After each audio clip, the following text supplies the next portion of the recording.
नमस्कार, मैं हूं आपके साथ अंकिता पाल। बुलेटिन की शुरुआत करते हैं। सीएम पुष्कर सिंह धामी ने सचिवालय में कैबिनेट की बैठक ली। सीएम धामी की अध्यक्षता में होने वाले कैबिनेट की इस बैठक में करीब 30 प्रस्तावों पर चर्चा हुई है। तो वहीं कई जगह पर बैठक में कई महत्वपूर्ण फैसले भी लिए गए। इस बैठक में कैबिनेट मंत्री प्रेमचंद अग्रवाल, धन सिंह रावत, सुबोध उनियाल, मुख्य सचिव समेत कई अफसर भी मौजूद रहे।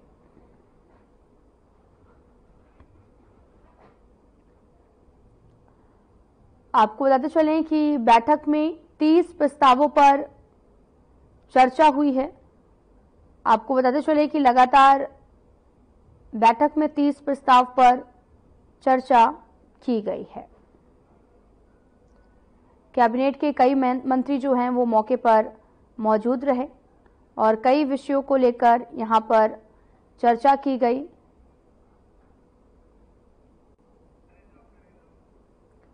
आपको बताते चलें कि लगातार कैबिनेट की जो बैठक है उस पे कई मंत्री मौके पर मौजूद भी रहे, कैबिनेट मंत्री, और साथ ही बैठक में 30 प्रस्तावों पर चर्चा की गई है, जहां पर तमाम तरह के दिशा निर्देश भी जारी किए गए हैं। कैबिनेट बैठक के दौरान मंत्री सुबोध उनियाल की तबियत बिगड़ गई, जिस कारण कैबिनेट मंत्री सुबोध उनियाल बैठक छोड़कर वापस चले गए। कैबिनेट मंत्री की तबियत खराब होने के चलते अस्पताल पहुंचे मंत्री सुबोध उनियाल के बैठक में निकलते समय मंत्री गणेश जोशी ने उन्हें रोककर उनका हालचाल पूछा, जिस पर उन्होंने जवाब दिया कि तबियत ठीक नहीं लग रही है। आपको तस्वीरें भी दिखा रहे हैं जहां पर कैबिनेट बैठक के दौरान मंत्री सुबोध उनियाल की तबियत बिगड़ गई है। बैठक छोड़कर तुरंत अस्पताल पहुंचे। सीएम धामी की अध्यक्षता में बुधवार को मंत्रिमंडल की बैठक बुलाई गई थी और तभी अचानक से कैबिनेट मंत्री सुबोध उनियाल बैठक छोड़कर बाहर निकल गए। कैबिनेट मंत्री गणेश जोशी ने बताया कि मंत्री सुबोध उनियाल की तबियत ठीक नहीं होने की वजह से उन्हें बैठक छोड़कर जाना पड़ा है। कैबिनेट मंत्री सुबोध उनियाल की बुधवार अचानक से तबियत खराब हो गई, जिसके बाद निजी कार से उनको दून मेडिकल कॉलेज की इमरजेंसी में लाया गया।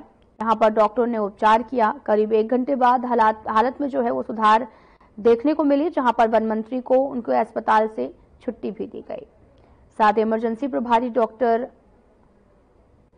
ने कैबिनेट मंत्री को सांस लेने में दिक्कत की समस्या हो रही थी और सूचना पर दून अस्पताल प्रभारी और डॉक्टर ने भी उनका इमरजेंसी में पहुंचाया।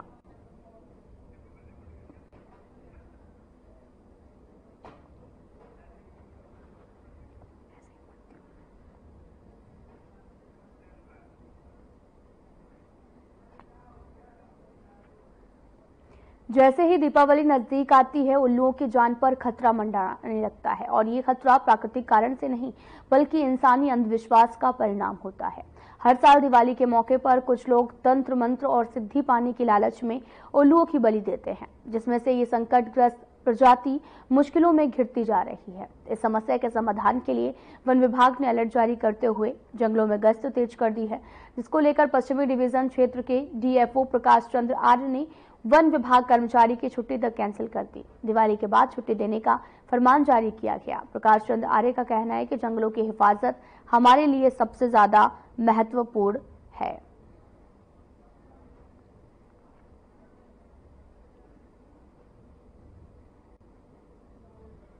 आपको बताते चलें कि मां लक्ष्मी का वाहन माने जाने वाले पक्षी उल्लू को बचाने के लिए वन विभाग निगरानी कर रहा है और साथ ही माना जाता है कि उल्लू की पूजा से मां लक्ष्मी का आशीर्वाद बना रहता है। कुछ लोग दिवाली पर उल्लू के अंगों का जो है वो तंत्र विद्या में उपयोग करते हैं, जिस कारण से उल्लू की कीमत हजारों रुपए तक पहुंच जाती है।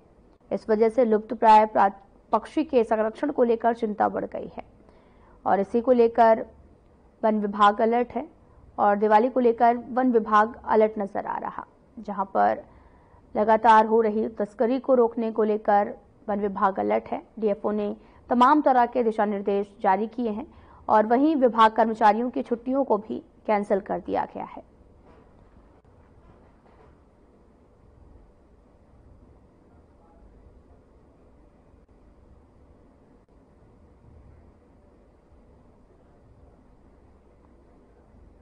कि ये साल में इस समय जो दिवाली के त्यौहार से पहले जंगलों में हम लोग विशेष सतर्कता बरतते हैं, क्योंकि कई लोगों का अंधविश्वास है कि उल्लू पकड़ करके अगर उसकी बलि दी जाए तो धन संपत्ति प्राप्त होती है। लेकिन इसी को लेके चलते हम लोग जो है विशेष तौर पर हमारी पूरी टीम सभी रेंजों के लोग विशेष सतर्कता बरतते हुए लगातार गश्त करते हैं। किसी भी अवांछित व्यक्ति को जंगल में प्रवेश करने से रोका जाता है और लोगों के साथ ही साथ अवेयरनेस भी लोगों को बढ़ाते हैं कि ये सब इस तरह के अंधविश्वास है। इसके चलते आप लोग इस तरह के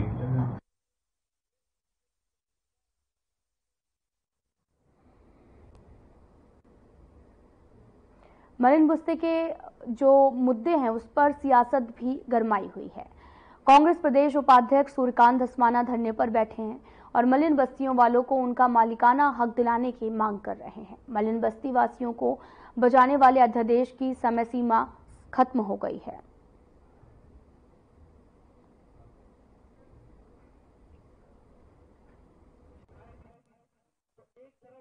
से पहले 75 से चिन्हित और 2003 में जब इसकी विवेचना हुई ना जरूरी है, वाजिब है और इनके बच्चों के फ्यूचर के लिए।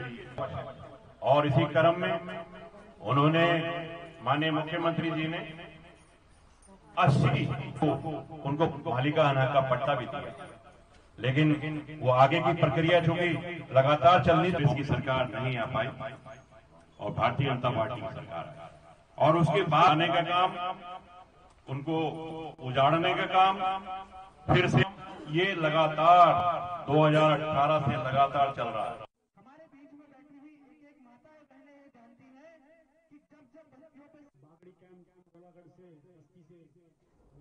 मुख्यमंत्री पुष्कर सिंह धामी की अध्यक्षता में कैबिनेट की बैठक हुई। कैबिनेट की इस बैठक में करीब 30 प्रस्ताव आए। इस दौरान सीएम ने बताया कि योजनाओं का लाभ आमजन तक पहुंच सके और यही प्रयास जो है वो सरकार लगातार करती रहती है। तो वहीं बैठक में भी कई प्रस्तावों को मंजूरी मिली है और जिससे आमजन को फायदा होगा। कैबिनेट ब्रीफिंग के दौरान यूसीसी नियमावली को लेकर पूछे गए सवाल पर सीएम ने सचिव शैलेश बगोली ने कहा कि यूसीसी मैनुअल को प्रशिक्षण के लिए विधायिकी विभाग में भेजा गया है।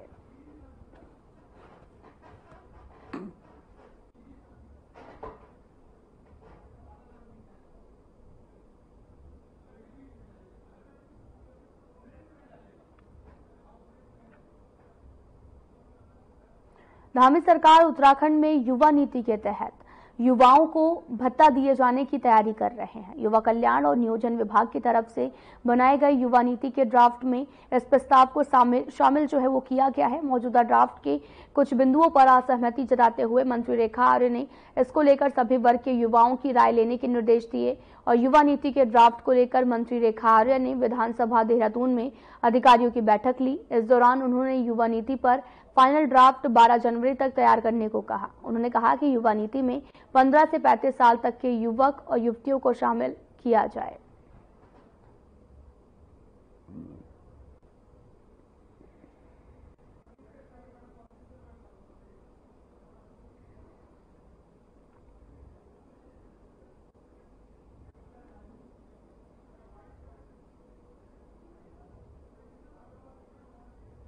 प्रदेश के हमारे जो युवा हैं उनके संदर्भ में हमको उनकी आकांक्षाओं को जानना है, उनकी ज़रूरतों को जानना है, उनकी चुनौतियों को जानना है।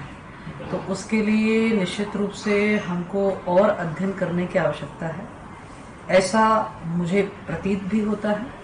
और निश्चित रूप से आज के इस बैठक में इस बात की समीक्षा भी की गई है कि हम लोगों ने जो यूथ पॉलिसी कमीशन डिपार्टमेंट ने बनाई है या नियोजन डिपार्टमेंट ने जो बनाई है,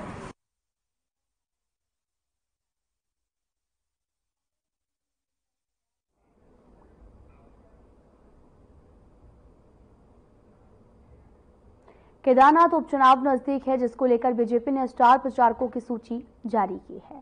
जल्द ही प्रत्याशियों का ऐलान किया गया और साथ ही मुख्यमंत्री, बीजेपी प्रदेश अध्यक्ष, प्रभारी, सह प्रभारी, सभी पूर्व मुख्यमंत्री और कई वरिष्ठ नेताओं के नाम यहां पर शामिल हैं। हालांकि बीजेपी ने अभी तक अपने प्रत्याशियों का चयन नहीं किया है। बीजेपी प्रदेश मीडिया प्रभारी मनवीर सिंह चौहान ने बताया कि पार्टी ने केदारनाथ उपचुनाव के प्रचार अभियान को तेज करते हुए 40 स्टार प्रचारकों की सूची जारी की है।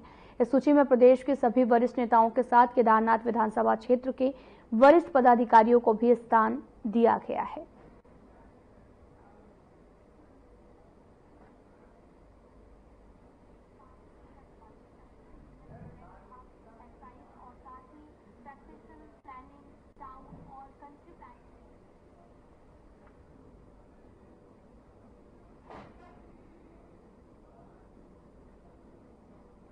जनपद पौड़ी में कई समस्याओं के निस्तारण के लिए अब पूर्व आईएएस अधिकारी सुंदरलाल मंद्रवाल ने अपना कार्यालय खोल दिया है, जहां पर जनपद वासियों की कई समस्याओं का निस्तारण जनपद और शासन स्तर पर किया जाएगा। और कार्यालय शुभारंभ के अवसर पर कांग्रेस के पूर्व प्रदेश अध्यक्ष गणेश गोदियाल मुख्य अतिथि के रूप में मौजूद रहे। गोदियाल ने कहा कि यह बहुत अच्छा अनुभव है कि एक आईएएस अधिकारी अब जनहित में अपनी सेवाएं एक बार फिर से देने के लिए रिटायरमेंट के बाद भी जनता के लिए उपलब्ध हो रहे हैं। उन्होंने कहा कि उन्हें जनपद और शासन स्तर पर समस्याओं का निस्तारण किस तरह से हो सकता है, इसका अच्छा अनुभव है और यह अनुभव आने वाले समय में आम जन के लिए काम आने वाला है।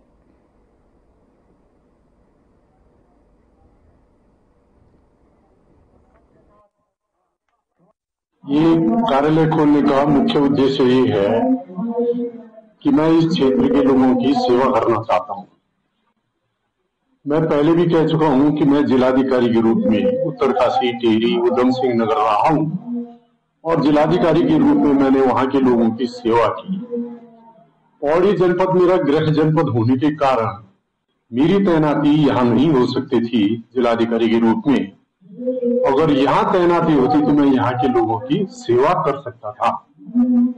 मेरे मन में बहुत बड़ी टीस है कि मैं ऐसे पद पर रहते हुए और मैं अपने क्षेत्र के लोगों की कुछ सेवा नहीं कर सका। ये कार्यालय खोलने का एक मुख्य उद्देश्य ये भी है कि आने वाले समय में मैं समझ दिसंबर में अब नगर पालिकाओं के चुनाव होंगे, तो रात दिन यहाँ मेहनत करके लोगों को संगठित करके और एक रणनीति बनाई जाएगी जिसके तहत कांग्रेस को हम विजयी बनाएंगे। और इस समय नगर पालिका का जो शासन प्रशासन होगा वो कांग्रेस के पास रहेगा। कार्यालय का उद्घाटन हुआ। हमारे सभी कांग्रेस के पदाधिकारी और कार्यकर्ता यहाँ मौजूद हैं और सभी लोगों के लिए उचित प्लेटफॉर्म बना है कि इस कार्यालय में लोग अपनी शिकायतों को, अपनी समस्याओं को दर्ज करा सकते हैं और हमारे पदाधिकारीगण उनकी शिकायतों के लिए, उनकी तकलीफों का निवारण करने के लिए उनके साथ यहाँ से जिला मुख्यालय, क्योंकि जिला मुख्यालय है तो बड़े जो अधिकारी यहाँ बैठे होंगे उनके पास जाकर उनकी समस्याओं का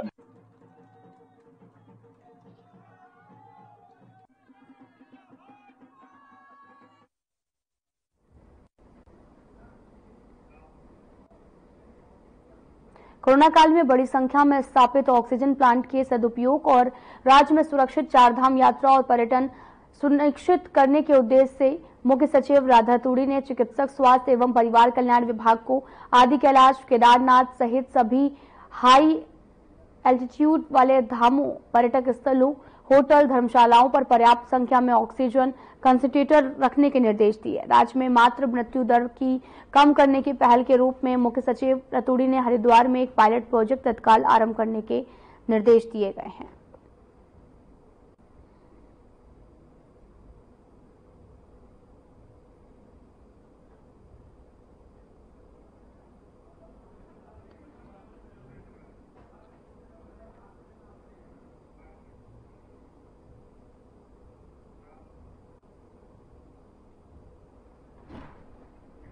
राजधानी देहरादून में ट्रैफिक जाम सबसे बड़ी समस्या है, जिसका एक कारण वाहनों के लिए पार्किंग ना होना भी है।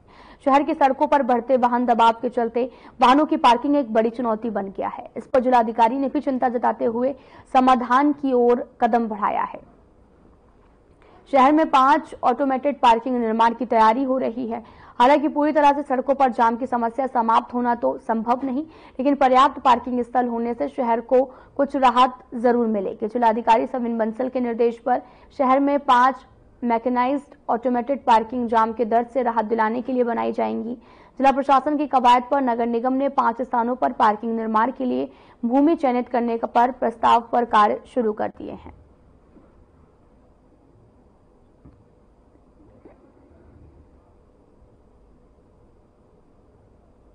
इसमें 2 ऑटोमेटेड पार्किंग्स हमारे हार्ट ऑफ द सिटी में है और एक हमारा सतही पार्किंग जिसको एक सुगम रूप दिया जाएगा, वो हमारे काबुल हाउस है। तो उसके जो हमारी बिड्स हैं वो फ्लोट हो चुकी हैं और उम्मीद है कि इसमें जल्दी काम शुरू हो जाए।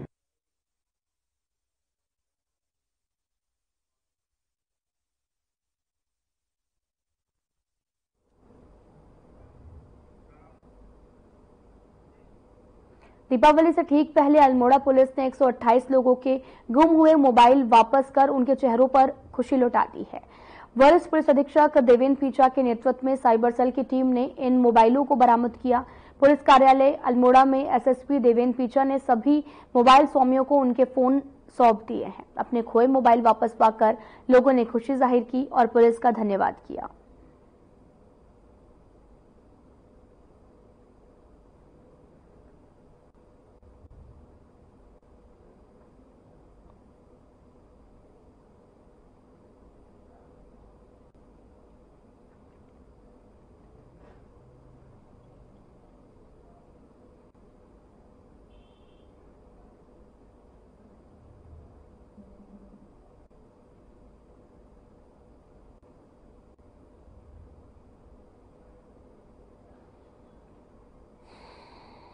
हाँ देखिए, ये जो अभी पिछली बार जब हमने दिए थे उससे लेके तब तक के बीच में लगभग 126 मोबाइल हमारे मोबाइल रिकवरी टीम ने अब तक बरामद किए हैं, जिसमें से आज लगभग 56 मोबाइल हम लोगों ने यहाँ देने के लिए रखे थे। बाकी मोबाइल हमने जो अलग अलग थानों वहाँ पर भेजे, थानों के माध्यम से बांटे जा रहे हैं। आज 11 जो व्यक्ति जिनके मोबाइल खोए थे उनको मेरे द्वारा उनको हैंडओवर भी किया गया था। ये जो मोबाइल बरामद हुए हैं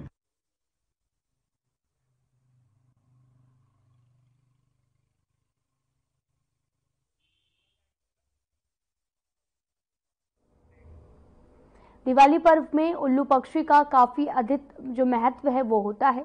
लोग इसे लक्ष्मी जी की सवारी मानते हैं और दिवाली में मां लक्ष्मी की पूजा होती है और यही कारण है कि दिवाली के समय इस पक्षी की तस्करी भी बढ़ जाती है। इस पक्षी की तस्करी को रोकने को लेकर वन संरक्षण राजा जी टाइगर रिजर्व के निर्देशक डॉक्टर कोको रोसे ने भी कहा कि जीव तस्करी को रोकने के लिए वन विभाग पेट्रोलिंग कर रहा है। इसके रोकने के लिए कारगर उपाय भी किए जा रहे हैं।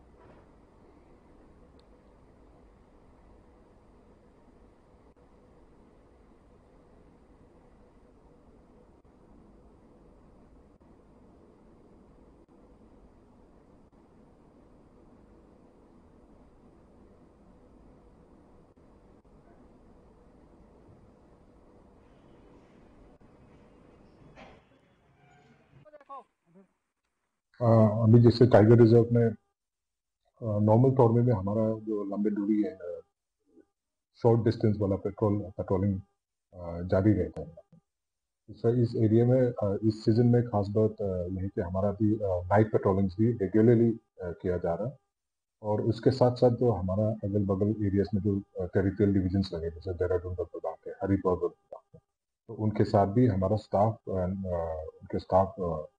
हमारे जो जहाँ पे इंटरफेस है उन एरियाज में ज्वाइंट पेट्रोलिंग भी किया जाएगा।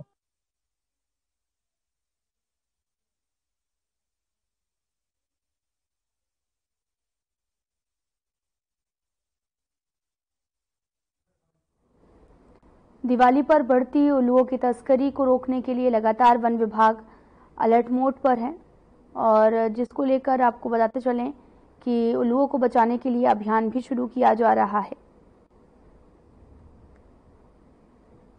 आपको बताते चलें कि लगातार उल्लुओं की तस्करी के जो मामले हैं वो इन दिनों सामने आते हैं क्योंकि दिवाली नज़दीक है और दिवाली को देखते हुए लोग उल्लुओं की तस्करी करते हैं।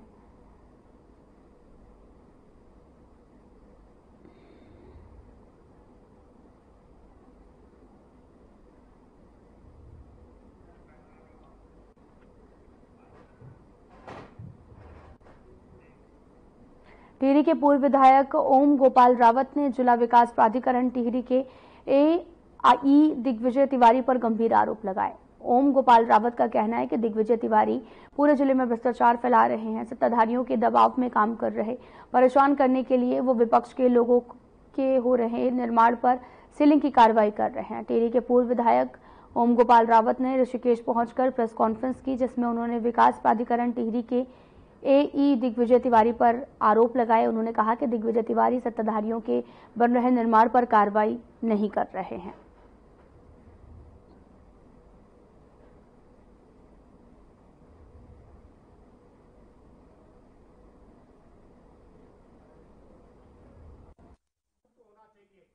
हम अब सीएम शिकायत पोर्टल में हमने पूरी इसके कारनामे दिग्विजय तिवारी के ये क्या क्या, ये तो बड़ा बदनाम का नाम ही 40% रखा हुआ था सारे ठेकेदारों ने वहां।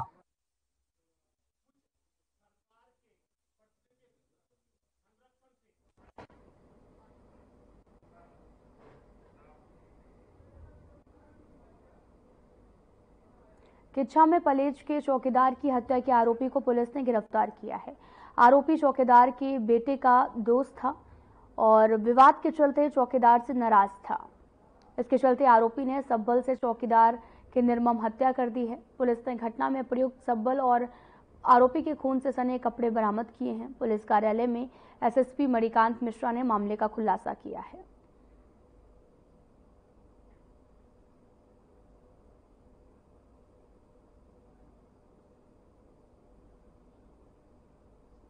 किच्छा थाना क्षेत्र में 19 तारीख की सुबह एक सूचना प्राप्त हुई, जिसमें कि एक व्यक्ति की बॉडी पराग फार्म पर मिलने की सूचना प्राप्त हुई। उस आधार पर पुलिस वहां गई और उसकी छानबीन की, जिससे पता चला कि प्रथम दृष्टया यह ज्ञात हुआ कि इनकी हत्या की गई है। पोस्टमार्टम के लिए बॉडी भेजी गई और उनकी पत्नी की तरफ से एक मुकदमा पंजीकृत हुआ।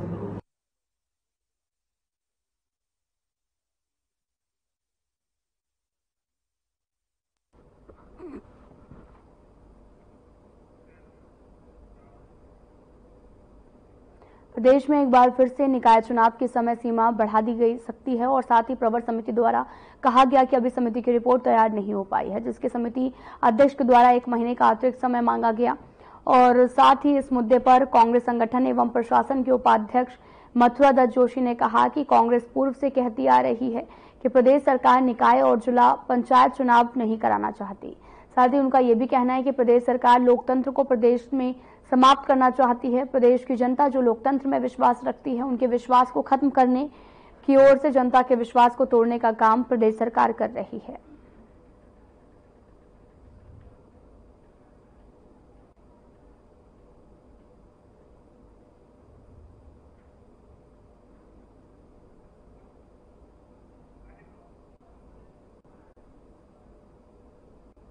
देखो, हम तो बार बार कह रहे हैं सरकार निकाय चुनाव कराने के लिए गंभीर नहीं है, न सरकार चाहती है समय पे निकाय चुनाव हो और 1 साल से चुनाव टालती जा रही है। सरकार स्थानीय लोकतंत्र को समाप्त करना चाहती है, लोकतंत्र की हत्या करनी चाहती है और जो स्थानीय लोकतंत्र में विश्वास रखने वाले लोग हैं, मतदाता हैं, उनके सपनों को चकनाचूर करना चाहती है, उनके सपनों को कुचलना चाहती है।